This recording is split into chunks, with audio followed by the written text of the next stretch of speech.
क्या कर रहे हो तुम? ये बार बार चक्कर क्यों लगवा रहे हो? केवट कहता प्रभु आप क्या जानते थे कि आप मेरे घाट पे आओगे तो केवल चुपचाप आपको पार कर दूंगा क्या?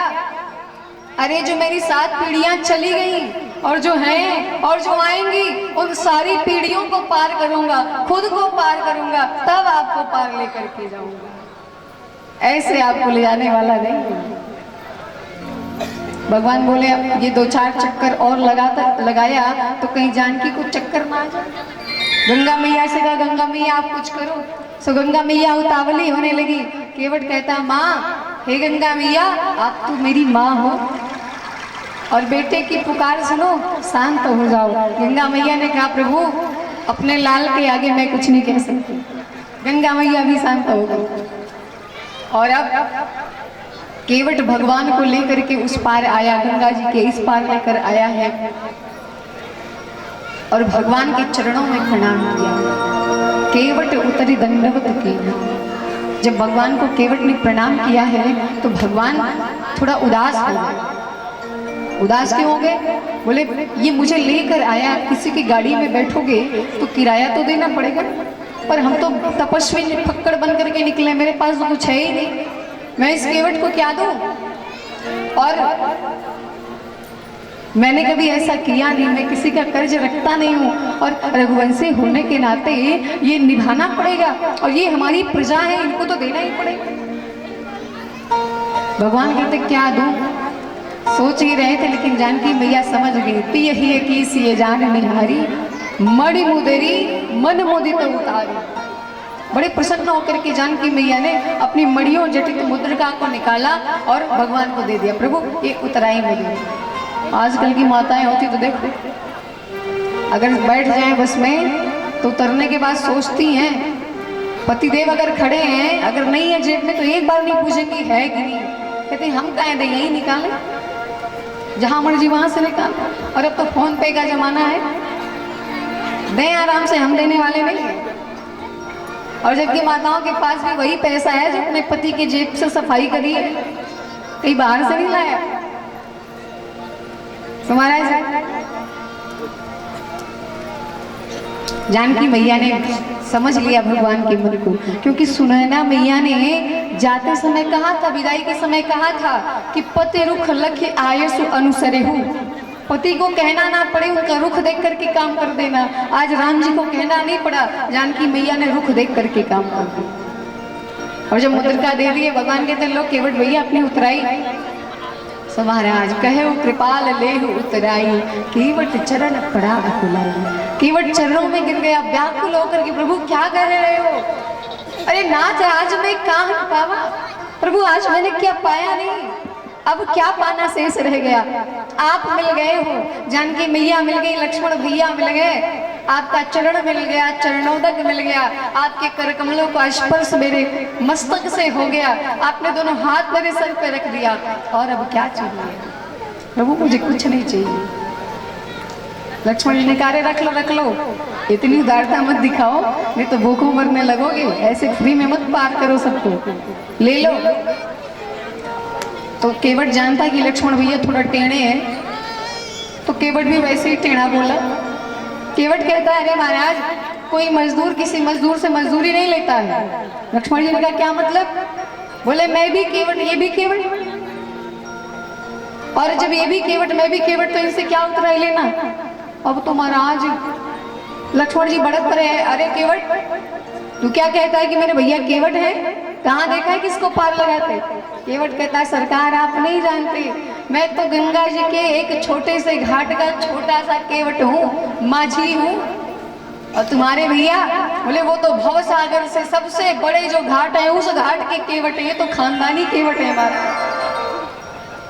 प्रभु मेरे घाट आए तो मैंने आपको पार कर दिया, उतराई नहीं लिया, अब जब हम आपके घाट आएंगे तो आप भी उतराई मत मांगना पुण्यों की, हमें भी पार कर देगा।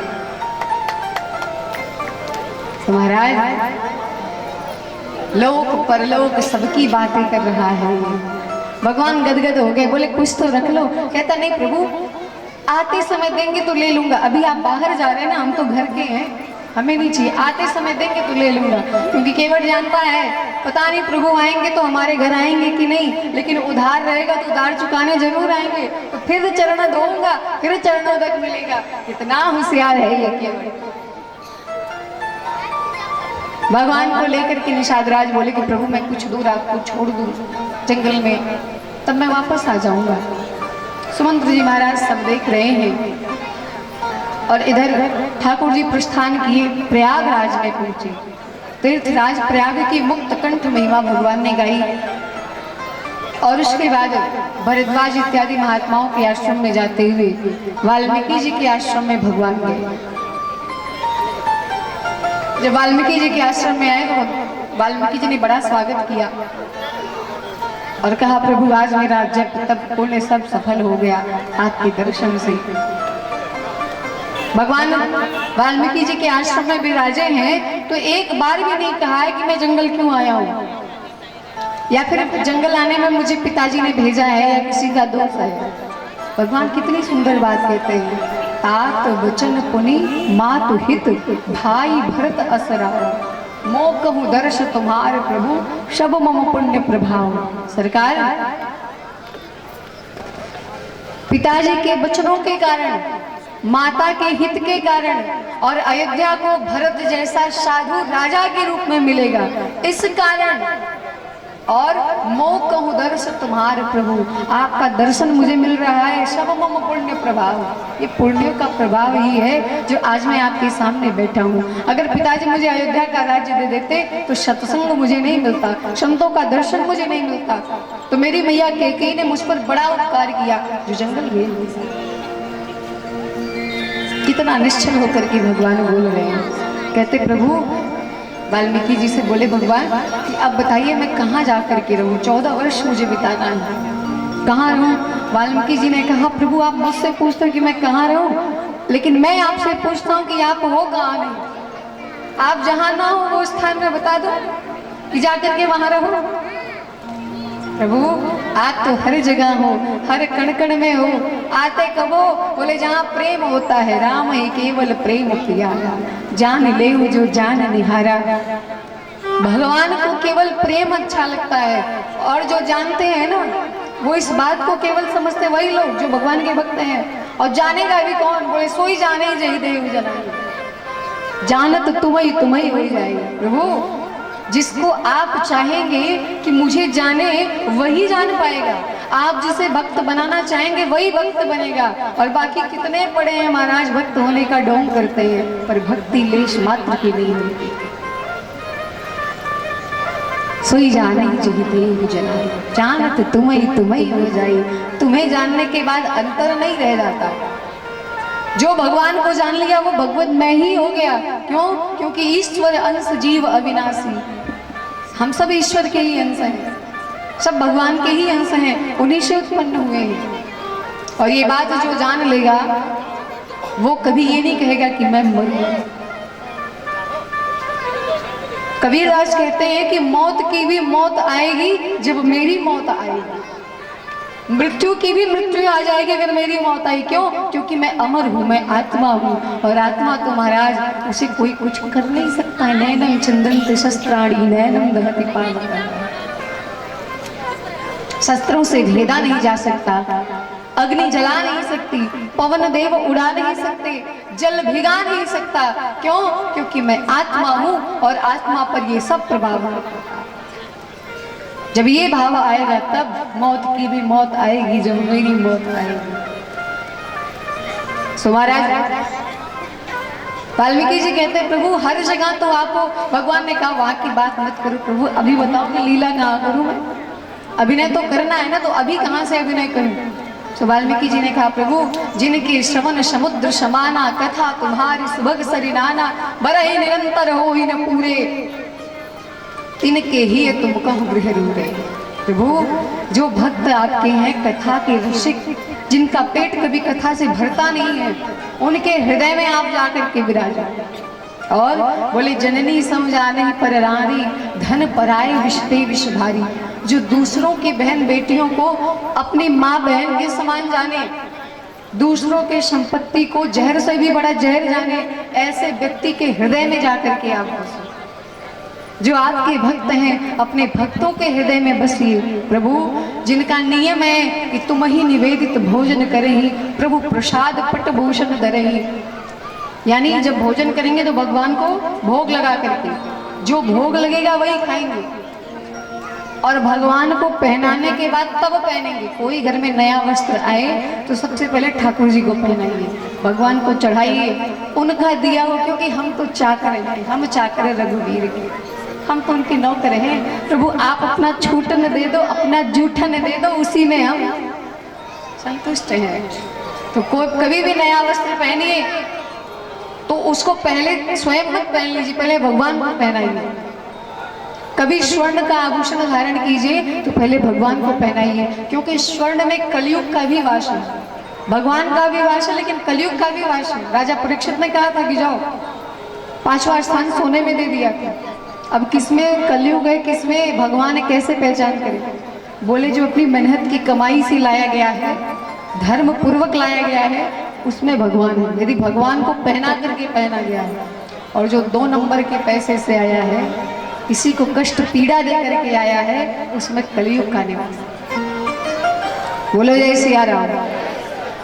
सो महाराज बहुत सारे स्थान बताए वाल्मीकि जी ने और कहा प्रभु सब स्थानों पर आप विराजते हुए जाकर के चित्रकूट गिरि करो निवास हो, चित्रकूट में जाकर के आप निवास हो, चित्रकूट में विराजो।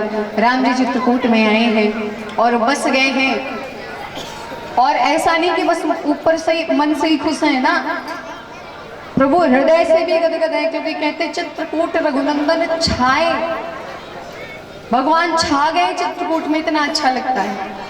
और उसके बाद कहा कि गोस्वामी जी ने कहा कि मैंने राम जी के वनगमन की कथा को तो कहा, लेकिन सुमंत्र जी अयोध्या कैसे आए, अब इस प्रसंग को भी सुनो। कहो राम वनगमन सुहावा, सुनो सुमंत्र अवध जिमियावा। कहते जब निषाद राज भगवान को पहुंचा करके अयोध्या श्रृंगवेरपुर आए, तो देखा कि अभी तक सुमंत्र जी महाराज गए, सुमंत्र जी बैठे हुए थे और एक तक उसी रास्ते को देख रहे थे जिधर से राम जी गए। और महाराज केवल सुमंत्र जी ही नहीं, राम जी के रथ के जो घोड़े हैं, घोड़े भी उसी रथ को देख, उसी रास्ते को देख रहे हैं। और घोड़े इतना रो रहे हैं, जब से भगवान गए तब से इन घोड़ों ने अन्न जल ग्रहण नहीं, क्योंकि घोड़े कहते अगर मैं नहीं होता तो भगवान रथ में बैठ के जंगल नहीं आते, और ना वो जंगल आते और ना ही हमें छोड़ के आगे बढ़ पाते। मैं कारण हूँ, मेरे कारण भगवान जंगल में आए। और अगर कोई गलती से भी राम कह देता तो वो घोड़े बार बार इधर उधर घूम करके देखते कि मेरे राम है कहाँ। जा सुवियोग विकल पशु ऐसे, प्रजा मात पितु जी ही कैसे। जिनके वियोग में पशु इतने व्याकुल हैं, भला माता पिता कैसे जी पाएंगे। सुमंत्र जी ने जब निषाद को देखा तो निराश हो गए। निषाद ने कहा प्रभु आप गए नहीं, राजधर्म का पालन कीजिए और आप अयोध्या लौट रहे। अपने सारथी को साथ में दे दिया सुमंत्र जी के, और सुमंत्र जी महाराज चले। तमसा नदी के तट पर जब आए तो सारथी को वापस कर दिया और स्वयं रथ लेकर के चले गए। रास्ते पर विचार करते जा रहे महाराज सुमंत्र कि कौन सा मुंह लेकर के मैं अयोध्या जाऊँ। जब दशरथ जी महाराज पूछेंगे मुझसे कि मेरा जीवन राम के अधीन था, उस राम को तुम कहाँ छोड़ आए, तो मैं महाराज को क्या जवाब दूं। जब माताएं दौड़ करके आएंगी कि मेरा बेटा कहाँ है, मेरा पुत्र कहाँ है, तो मैं क्या कहूँगा, मैं क्या बताऊंगा उनसे कि तुम्हारे पुत्र को मैं जंगल भेज गया। सुमंत्र जी कहते हैं अरे सुमंत्र अपने मन को धिक्कार रहे हैं, तेरे जीवन पर धिक्कार है। जिस जीवन में राम न हो, जिस जीवन से राम निकल गए हो, उस जीवन का महत्व नहीं होता। ठीक जीवन रघुवीर विहीना, राम से विहीन जो जीवन हो, धिक्कार है ऐसे जीवन को। कैसे जाऊंगा मैं अयोध्या, कौन सा मुंह लेकर के जाऊं। सोचते हुए श्री सुमंत्र जी महाराज अयोध्या में जब देखे कि अब संध्या हो रही है, तो बोले अब सूर्यास्त के बाद ही जाऊंगा, नहीं तो अवधवासी मुझे अयोध्या में प्रवेश नहीं करने देंगे। जब से राम जी सबको छोड़ कर गए हैं, सारे अवधवासी केवल राम जी का ही मार्ग देखा करते हैं। कब आएंगे, कैसे 14 वर्ष बीतेगा। सुमंत्र जी महाराज संध्या वेला में जब गोधूल बेला हुई तब अयोध्या में प्रवेश किए। हल्का हल्का अंधेरा हो रहा था। अयोध्या में आए और अयोध्या में इतना सन्नाटा आज तक नहीं था। सब चुपचाप है। ऐसा लगता है कि नगर में भूतों का बसेरा हो गया है। भवन में प्रवेश करते हैं तो जहाँ सेवक सेविकाएं खड़ी हैं ऐसा लगता है कि भूत प्रेत खड़े हैं और मानो ये महल दौड़ करके हमें खा जाएगा। सुमंत्र जी महाराज आगे बढ़े और गए जहां से दशरथ जी महाराज थे। दशरथ जी महाराज को भूमि पर गिरा देखा। सो देखते ही सुमंत्र जी महाराज बोले अब मैं महाराज से क्या कहूं। हिम्मत नहीं पड़ रही कि उनको बता दूं। लेकिन सेवक ने, माँ कौशल्या ने धीरे से कान में कहा प्रभु शांत हो जाइए, नेत्र खोलिए। देखिए सुमंत्र आगे, जैसे मैया ने कहा सुमंत्र आप आगे अकेले आए। माँ कौशल्या बोलते उससे पहले दशरथ जी महाराज जग गए और उठ करके दौड़ना चाहे, लेकिन जब से राम गए कुछ खाया पिया नहीं है। दशरथ जी महाराज भूमि पर ही गिर पड़े। सुमंत्र जी के पास पहुंचते उससे पहले ही गिर पड़े और सुमंत्र जी को हाथ पकड़ करके अपने पास में बिठाते हैं। आओ आओ मेरे मित्र बैठो, मेरे बगल में बैठो। और जब पूछा, बहुत धीरज किया, तब पूछा आने हो फेर की बन ही सिधाए, सुनत सजीव लोचन जल छाए।